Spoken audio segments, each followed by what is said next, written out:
Amanda Weatherford, I really appreciate you taking the time to visit with me today. Your job at Texas Panhandle Centers is that you're the PATH coordinator, and that's PATH. What does that stand for? It is Programs Assisting with the Transition of Homelessness. So your primary purpose is working with those that are experiencing homelessness and also have behavioral health issues, is that correct? Yes, ma'am. Okay, so how many are on your caseload right now?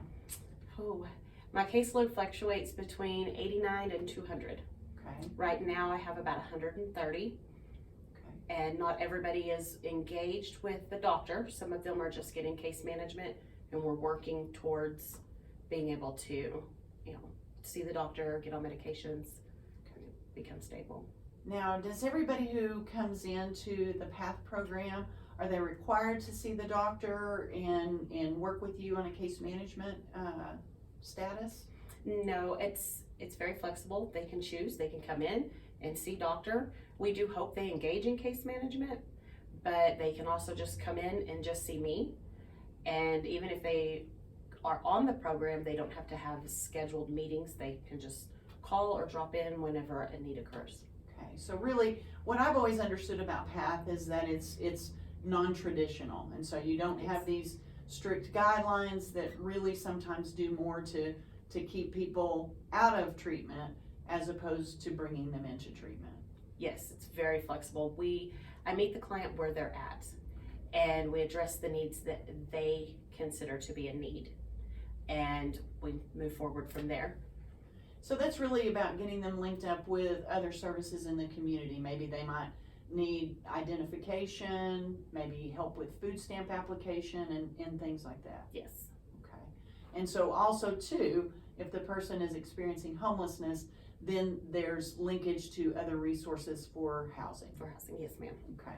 And so would you say in our community that we're pretty well versed in housing? I mean, what is the status in our community right now? Well, of course, we could always use more housing everywhere, but we have good local shelters, and we have things that we've used to fill in the gaps, like Code Blue. When it's very cold outside and somebody maybe has a dog and they can't go into the shelter with their animal, they can go to Code Blue. And the Community Development Department, TPC, Panhandle Community Services, they all have they all have programs for housing assistance. Okay. And so another thing that we do participate in is the Continuum of Care.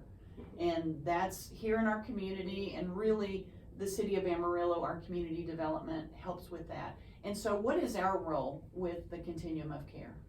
Well, the Continuum of Care is a collection of nonprofits and people in the community that want to be a part of helping with the homeless population, whether it be ending homelessness or feeding the population. That some of people just want to show up and have a conversation with people, and our role is that we are there to assist people in getting into mental health treatment or just case management, helping refer people to places that they can find the services that they are needing. And so really, there are a lot of agencies that work with the homeless population, and everyone is doing their part, either providing shelter, housing, social services for specialized populations like you do. And so we have a really, I think, strong community to help do that. Yes, we are blessed in this community. There's always somebody willing to lend a helping hand. You need clothes, you need furniture, you need food. There's always somebody in the community that's willing to assist. Okay, excellent. So one of the things that you do in your job is outreach. You're not sitting in your office 9 to 5 hoping some people come in for services. So you have to go where people are. So you work with the shelters in town, you work with other social service agencies in order to deliver services, like you said, where people are. Yes. So one of the big events that we have in the community that we're going to participate in is the point in time count, and we call it the PIT count. Yes. And so that's coming up, and you're the co-chair this year. I think this is your second year. So tell us about the point in time count. And it's one night out of the year that we take a snapshot. Everyone in the country is doing it at the same time. So for 24 hours, we ask community members and other agencies to form teams, and we go out, and we just count the people. In Amarillo, we use a little survey so that we can try to gather as much information as they're willing to give us, so that we can go back after the point in time count and outreach those people and try to assist them with getting some of their needs met. Okay, and so it is an actual count. So if somebody is staying in a shelter that night, that's almost a little bit separate, like that's counted as a sheltered person. Really what Right. you're outreaching for is people that are unsheltered. Okay. Yes, the shelters will count everyone that checks in and then submit their numbers. But we're going out, looking in the ravines where the runoff water goes, under underpasses, just on the corner of some of the busier streets, truck stops, places like that, for people that may be camping behind buildings. Okay, excellent.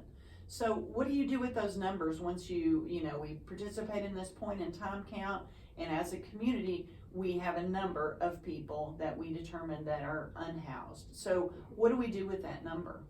Can we turn that in to HUD? They report to Congress, and that's how the federal government knows how much the local communities are needing in allotments for grants. And then we use those numbers to apply them for grants. And when the COC's looking at, they received X amount of money, they look at each individual person that's applying for those funds, which would be different nonprofit agencies, and they can see what demographics they're working with versus how many are homeless, and be able to disperse them out appropriately. So when's the last time that we did the point in time count? January 2020. Okay, and so we didn't do one last year because of or at least in the summer, because of the pandemic. Yes. And so this time, what kind of precautions are you taking for volunteers and things like that just because of COVID? We're trying to limit the teams to 2 people per team, Okay. so they can social distance. We're asking that everybody wear a mask. We're going to, of course, make sure no one's had any symptoms recently before they get into the car with somebody else. Okay. We're asking everybody to, bring some hand sanitizer. And for the most part, when, say, you're walking Western Street, you can't just drive up and down the road. So you can drive a little bit, but you have to stop and get out of the car. So that allows a little better social distancing. And then we will have some supplies to hand out to the clients that we find on the streets that may need precautions. All right, great. And so I think this will be the 3rd or 4th time that I participate in the point in time count.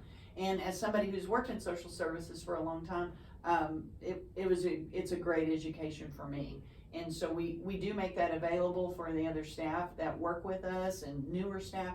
And so we're gonna have a pretty good turnout, I think, for our volunteers. Yes. And I'm real proud of that, and real proud of the work that you're doing as far as with the continuum of care, and just also in your day-to-day job with Pat. So thank you. Thank you. What is it about this population that really kind of lights your fire? Because you've been working in this for quite some time. So why do you do it? Well, I feel like the homeless population is the invisible population. And they could be your mother, it could be your neighbor. And I've witnessed over my lifetime a lot of what I would like to call mistreatment of that population. And they're a great group of people. I mean, if anybody would just sit down and take 5 minutes to have a conversation with them, man, the education that they have, the knowledge that they have, like the places they've been, they're just very interesting, very loving population. I think it is a big misconception about the homeless population, what happens to folks, how they get to that particular place in their lives, and really, especially if people are experiencing mental health issue, we want to make sure that our services are available and that we have good professionals out there, in order to help guide them through that. So anyway, you do a great job, and thank you. Thanks for talking with me today. Thank you for having me in your office.